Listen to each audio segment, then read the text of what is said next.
कहते हैं कि कार्तिक माह में वेदों का वास जल में होता है। कहाँ होता है? वेदों का वास कहाँ होता है? तीर्थों में, नदियों में। जितने हमारे तीर्थ नदियां हैं, जलाशय हैं, उनमें वेदों का वास होता है। इस महीने में वेद जल में शयन करते हैं, जल में वास करते हैं।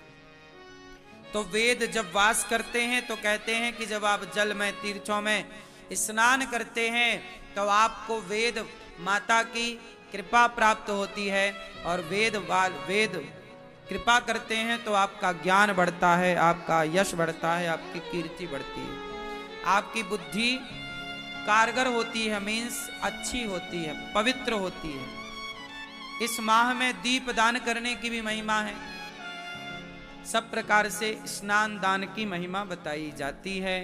कार्तिक का माह मतलब ये जो कार्तिक का महीना है, सारे इस महीने में सबसे ज्यादा त्योहार होते हैं। हमारे सनातन धर्म में जितने भी महीने हैं, सब महीने एक से बढ़कर एक हैं, पर कार्तिक माह में सबसे ज्यादा त्योहार होते हैं। इसी माह पर दीपावली होती है, इसी माह पर देवउठनी एकादशी होती है, इसी माह में धनतेरस होती है, इसी माह में गोपाष्टमी होती है, इसी माह में अन्नकूट होता है, इसी माह में भाई दूज होती है। तो एक माह में इतने सारे पर्व, इतने सारे त्योहार। यदि ये सवाल कोई आपसे पूछे कि हिंदू धर्म में, सनातन संस्कृति में वो कौन सा महीना है जिस महीने में सबसे ज्यादा त्योहार होते हैं, तो आप कह सकते हैं कि कार्तिक का माह है वो, जिसमें सबसे ज्यादा त्योहार होते हैं। और सभी त्योहारों की अपनी अपनी विशेषता है, सबकी पुरानी पौराणिक मान्यता है। तो कार्तिक का माह वैसे ही पवित्र है। छठ पूजा में क्या होता है? भगवान सूर्य की उपासना होती है, भगवान सूर्य की पूजा होती है। बिहार में और यूपी में ये पर्व बहुत धूमधाम से मनाया जाता है। भारत के कुछ हिस्सों में बहुत अच्छे से ये मनाया जाता है। ये पूजा है भगवान सूर्य की। संतान सुखी रहे, संतान हो, इसके लिए छठ पर्व मनाया जाता है। परिवार बढ़े, संतान सुखी रहे, बच्चों पर कभी कोई संकट ना आए, बच्चों की दीर्घ आयु के लिए, बच्चों की सब प्रकार से सुरक्षा के लिए छठी मैया का उपवास और पूजा होती है। भगवान सूर्य की आराधना होती है कि बच्चे बुद्धिमान हो। इसके बाद आएगा अष्टमी। तो अष्टमी क्या होगी? ये इसी को कहते हैं गोपाष्टमी। कौन सी अष्टमी है ये? छठी के बाद क्या आएगी? गोपाष्टमी। और गोपाष्टमी का मतलब है आज के दिन, मतलब गोपाष्टमी के दिन भगवान क्या किए थे? गैया चराना शुरू किए थे। इसलिए गोपाष्टमी में, इस कार्तिक में भगवान ने गाय चराना स्टार्ट किया। इसलिए गोपाष्टमी और इस कार्तिक के माह में गौदान की भी बड़ी महिमा है। गोपाष्टमी में गाय को चारा, गाय की सेवा, गाय को पूजा, भगवान सब प्रकार से गाय की सेवा करते हैं, आप भी करिए। और गोपाष्टमी के बाद क्या आएगा? नवमी। कौन सी नवमी?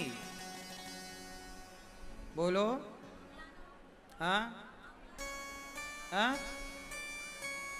हाँ हाँ, अक्षय नवमी बोलते हैं, आंवला नवमी भी कहते हैं। कौन सी नवमी?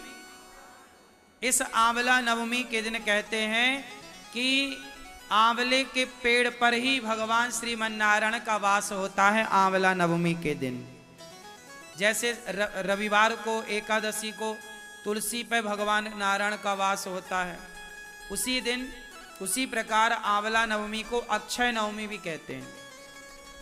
इस दिन आंवला दान करने की महिमा है। इस दिन आंवले के पेड़ के नीचे बढ़िया भोजन प्रसादी बना करके वहाँ पाने की, भोजन करने की, भोजन कराने की बड़ी महिमा है। हमें बचपन में याद है, हम लोग, हमारी माँ और हम लोग जाया करते थे खेतों में जहाँ आंवले का पेड़ होता था, वहीं बढ़िया बनता था प्रसाद, वहीं भोग लगता था, वहीं खाते थे। आंवला भी खाया करो, ये औषधि है। तो अक्षय नवमी कहते हैं, अक्षय नवमी के दिन किया गया कोई भी पुण्य अक्षय फलदायी होता, उसका कभी क्षय नहीं होता। तो आंवले का पेड़ घर में लगाइएगा और आंवले की पूजा करिएगा। देखो हमारे जो त्योहार हैं कितने वैज्ञानिक हैं कि हम लोग पेड़ पौधों की पूजा करते हैं, आंवले के पेड़ की पूजा, ये प्रकृति की पूजा है।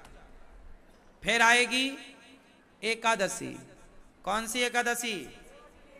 हाँ, देव उठनी एकादशी, इसे बड़ी एकादशी भी कहते हैं, बड़ी 11 देव उठनी एकादशी। इस एकादशी के दिन ही भगवान श्रीमन नारायण का, भगवान शालिग्राम जी का तुलसी जी के साथ विवाह होता है। तो आप लोग भी विवाह करिएगा, यहां होगा, आप लोग सब दर्शन करेंगे। फिर इसके बाद क्या होगा? पूर्णिमा, कार्तिक पूर्णिमा।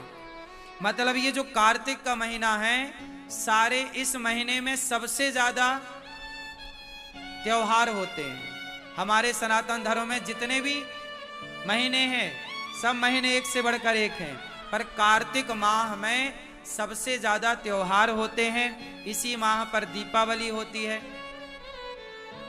इसी माह पर देव उठनी एकादशी होती है, इसी माह में धनतेरस होती है।